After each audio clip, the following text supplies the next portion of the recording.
Bonjour, Bonjour. merci de votre témoignage pour la psychiatrie du soleil. Pourriez-vous vous présenter? Oui, alors je m'appelle Virginie, j'ai 54 ans, j'habite à Paris et je suis enseignante spécialisée. Je m'occupe des élèves en difficulté, voilà, en école primaire. Quel a été votre parcours de vie? Alors, mon parcours de vie au niveau du HPI et de la fibromyalgie.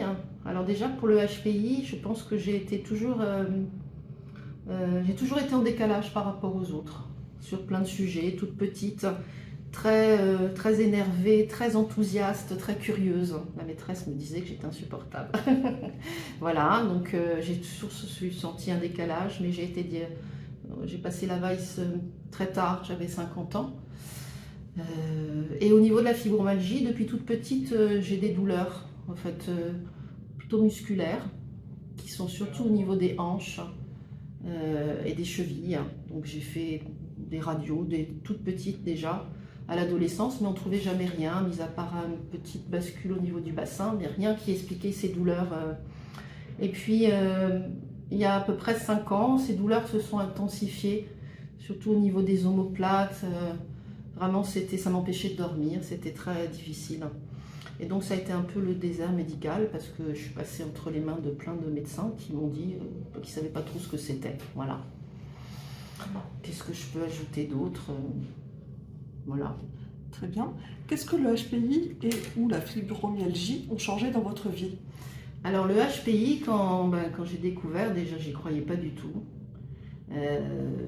Et puis après, avec le recul, il a fallu déjà un peu digérer la nouvelle. Parce que je pense que je me disais intelligente, moi, pas forcément, enfin voilà, non, pas du tout. Et puis en fait, avec le recul, ça m'a donné des clés.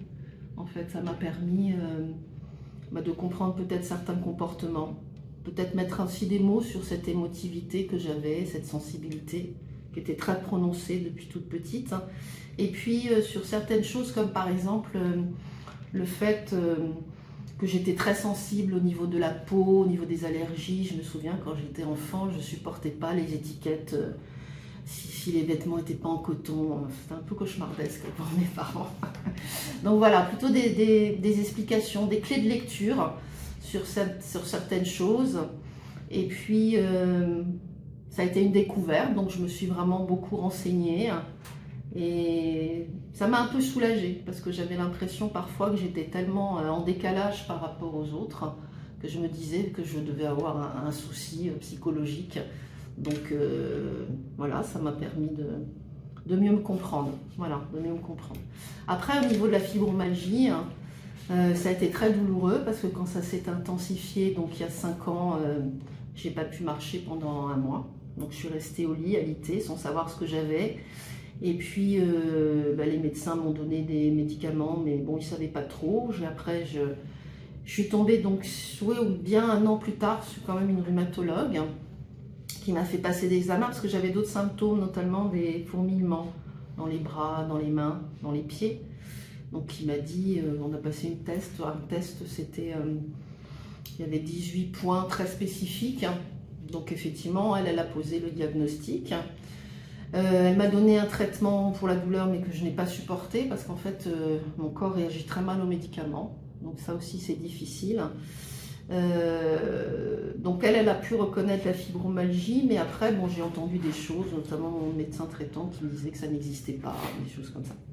Donc elle m'a conseillé de prendre un rendez-vous avec un centre antidouleur, parce qu'à Paris, il y a des centres antidouleurs. J'ai mis 2 ans à avoir le rendez-vous. Et donc là, j'ai été suivie juste avant le confinement. J'ai participé à un atelier thérapeutique de 3 heures sur la douleur. Malheureusement, ça a été annulé avec le confinement. Et donc, j'ai eu mon autre rendez-vous. J'ai eu un autre rendez-vous, là aussi juin, c'est tout nouveau. Et je suis tombée sur quelqu'un de très bienveillant qui m'a expliqué donc, ce que c'était la douleur, comment on ressentait la douleur.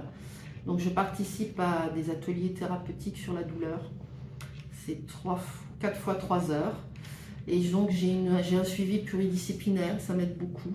Voilà, j'ai des séances de kinésithérapeute, j'ai fait de l'hypnose aussi, qui m'a beaucoup aidée pour les douleurs, notamment pour le sommeil. J'ai eu l'auriculothérapie aussi, bon, ça n'a pas trop fonctionné sur moi, mais donc voilà. ce centre antidouleur m'a quand même ouvert m'a permis de m'apaiser, d'avoir un discours bienveillant, voilà, de gens qui savaient ce que c'était que d'avoir mal et que c'était pas que dans la tête. Voilà. Quelles ont été les ressources qui vous ont été les plus utiles pour faire face et avancer vers votre rétablissement?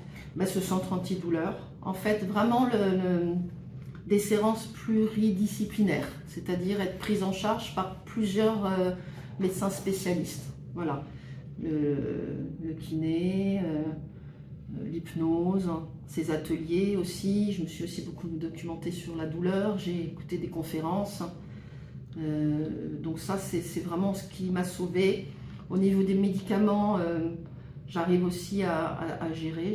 J'ai des anti-inflammatoires avec une possibilité d'en prendre 10 jours par mois et qui peuvent être préventifs, par exemple pour voilà, si je sais que je vais marcher beaucoup, des choses comme ça. Donc ça m'aide beaucoup. Oui, c'est vraiment ce centre en fait qui m'a beaucoup aidée. Comment allez-vous aujourd'hui? Alors bien, je vais bien parce que je me sens reconnue dans ma maladie. Mon HPI, du coup, comme ça fait 5 ans, c'est vrai que maintenant c'est plus une force quelque part. Voilà. Donc ça m'a aidé de le savoir. Ça m'a aidé, ça m'a apaisé. Et je suis confiante pour l'avenir. Je suis vraiment confiante pour l'avenir. Ouais. De votre expérience, auriez-vous des conseils pour les autres patients ou leurs familles ou les professionnels? Alors pour le HPI, mais ça c'est vraiment personnel, je sais que d'être dans le doute, moi ça m'a pas du tout... voilà, ce qui m'a vraiment aidé, c'est de le savoir, c'est de passer le test.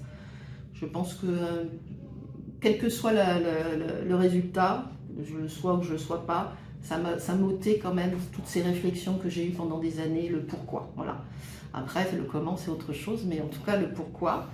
Et puis, pour la fibromyalgie, je pense que faut être armé